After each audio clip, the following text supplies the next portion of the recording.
What is an Azure Landing Zone, and most importantly, why does it matter? Let me show you. It's 2 a.m., your phone buzzes, and from the finance, somebody told you, why did our cloud cost jump $15,000 in 2 days?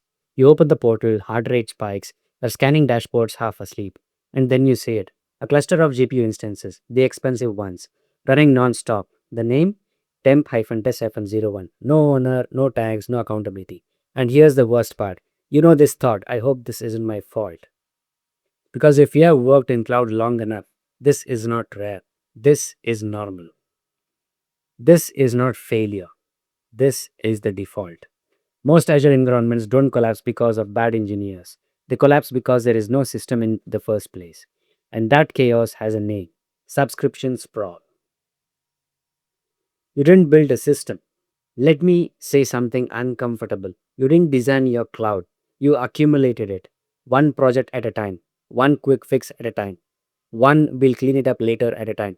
And now you have 20 plus subscriptions, no consistent naming, no enforced policies, no idea who owns what.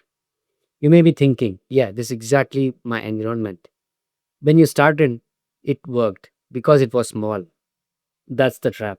A small Azure environment feels fast because it has no rules. It's like a campsite. You just drop things wherever they fit. Need a VM? Spin it up. Need a database? Create it. Need networking? Figure it out later. No friction, but scale that to 50 teams. Now you don't have agility. You have chaos. A real business does not run on a campsite, it runs on a city. Cities have roads before cars, power before buildings, zoning before construction. That's not bureaucracy. That's what enables scale. An Azure Landing Zone is not a tool, it's not something you install.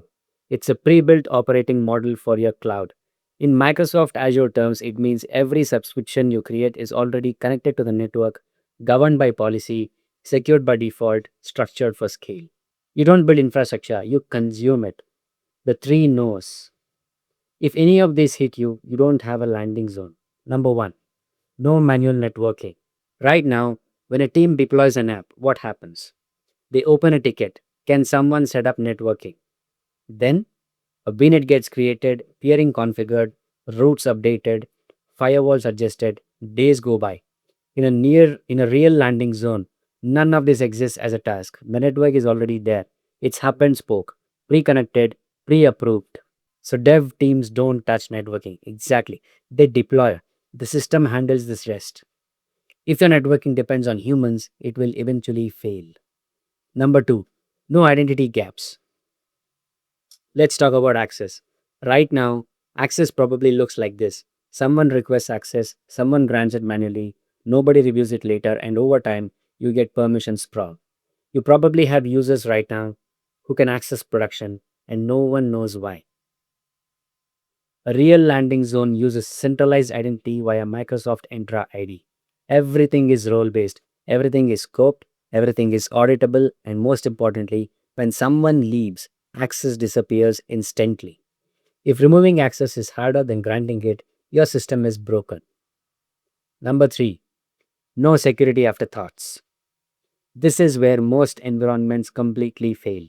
Security is reactive. You deploy first, then security reviews later.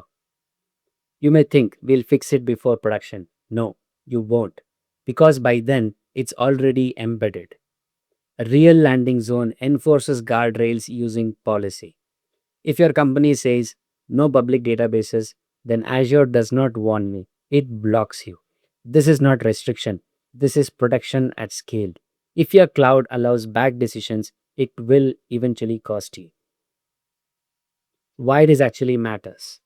Let's zoom out. This is not about architecture. This is about speed. Right now, how long does it take to get a production ready environment? Be honest. Weeks? That delay is not technical, it's structural. Without a landing zone, every environment is built from scratch, every decision is re-evaluated, every deployment slows down.